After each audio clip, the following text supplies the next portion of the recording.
لیکن یہاں ایک بات یاد رکھیے، علماء کرام فرماتے ہیں کہ یہ جو مال انسان صدقہ کرتا ہے، زکوٰۃ دیتا ہے، جو بھی کرتا ہے، تو صدقہ اور زکوٰۃ کے لیے 6 شرائط ہیں، 6۔ نمبر 1 اخلاص، کہ اخلاص کے ساتھ ہو، اس میں ریاکاری نہ ہو، دکھلاوا نہ ہو، نشو و نما نہ ہو، نمود و نما نہ ہو، اور دوسرے نمبر پر حلال ہو، حرام نہ ہو۔ حرام کمائی کر رہا ہے، حرام کمائی سے تو نماز بھی نہیں ہوتی۔ اگر ایک حرام کا لقمہ انسان کھاتا ہے، حدیث پاک میں ہے 40 دن تک اس کی نماز نہیں ہوتی۔ اور اللہ پاک معاف فرمائے، لوگ تو حرام ہے حرام۔ تو صدقہ حلال کا ہوتا ہے، حرام کا نہیں ہوتا۔ زکوٰۃ حلال کی ہوتی ہے، حرام کی نہیں ہوتی۔ اس لیے دوسرے نمبر پر فرمایا کہ دوسری شرط حلال ہے، کیونکہ اللہ تعالیٰ خود فرماتے ہیں کہ ان اللہ طیب لا يقبل الا الطیب۔ اللہ تعالیٰ خود پاکیزہ ہے، اور اللہ تعالیٰ پاکیزہ مال ہی پسند فرماتے ہیں، ناپاک مال پسند نہیں فرماتے۔ اور تیسری شرط کیا ہے؟ طیب خاطر ہو، اپنی مرضی سے ہو، زبردستی نہ ہو کہ کسی نے زبردستی کہا یار صدقہ دو صدقہ دو، اس نے کہا چل لے لو یار یہ صدقہ دے، یہ تو نہیں۔ خوش دلی سے ہو، زبردستی کوئی کسی سے لے، پھر وہ زبردستی والی خیرات نہیں ہوتی۔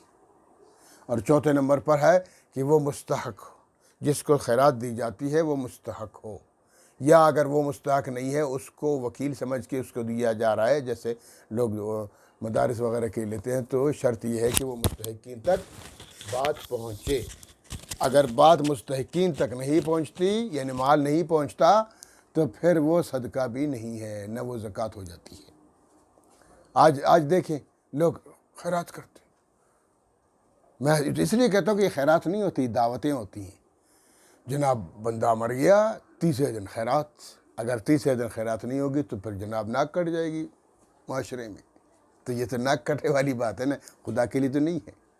اور پھر خیرات، بھئی خیرات یہ تو نہیں ہے کہ بیل ذبح کر دو، 10 بکرے ذبح کر دو، اونٹ ذبح کر دو، بریانی پکاؤ، لوگوں کو جمع کر دو۔ اس میں یقین جانے اکثر لوگ پتہ کیا کرتے ہیں، جو مالدار ہیں، جو کھاتے پیتے لوگ ہیں وہی کھاتے ہیں، غریبوں کو تو بعد میں ملتا ہے، غریبوں کو تو بوٹیاں ملتی ہی نہیں ہے۔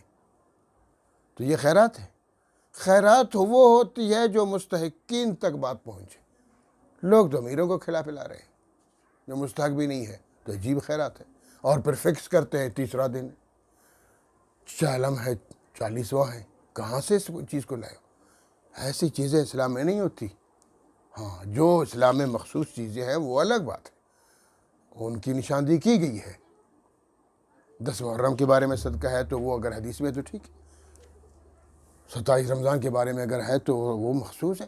باقی یہ جو اپنی طرف سے لوگ انشرٹ مارتے رہتے ہیں کہ جناب 12ویں شریف ہے، 12ویں شریف کیا؟ شیخ عبد القادر جیلانی رحمۃ اللہ علیہ نے فرمایا میرے لیے کرو، ہے صرف لوگ 12ویں شریف، 11ویں شریف، 50ویں شریف، 23ویں شریف، پتہ نہیں کتنے شریف ہیں۔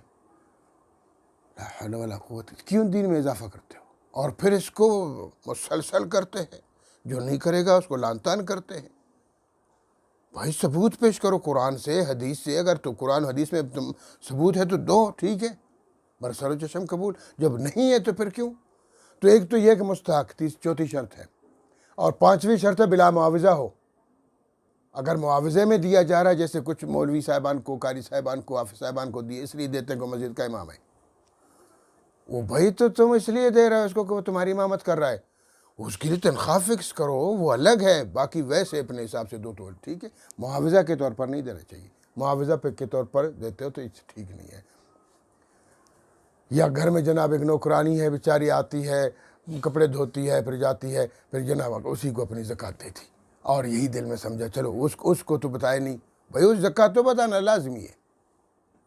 جی بھی اللہ کو ٹھگاتے ہیں لوگ۔ معاوضے میں نہ ہو بھائی صدقہ، نہیں تو وہ صدقہ نہیں ہوگا۔ اور 6 نمبر پر ہے احسان جتلانا نہ ہو، خیرات کر لی اور خیرات کے بعد ہاں دیکھو کل آپ کو میں نے جو 500 روپے دیے تھے، سب کے سامنے لوگوں کو دکھانے کے لیے احسان جتلا رہے، اس کی عزت نفس کو پامال کر رہا ہے، اس کی بھی اجازت نہیں ہے۔ اخلاص ہو، حلال مال ہو، اور طیب خاطر ہو، مرضی سے ہو، زبردستی نہ ہو، مستحق کو دیا جائے، معاوضہ بلا معاوضہ ہو، اور پھر چھٹے نمبر پر یہ ہے کہ احسان نہ جتلا جائے، ٹھیک ہے نا۔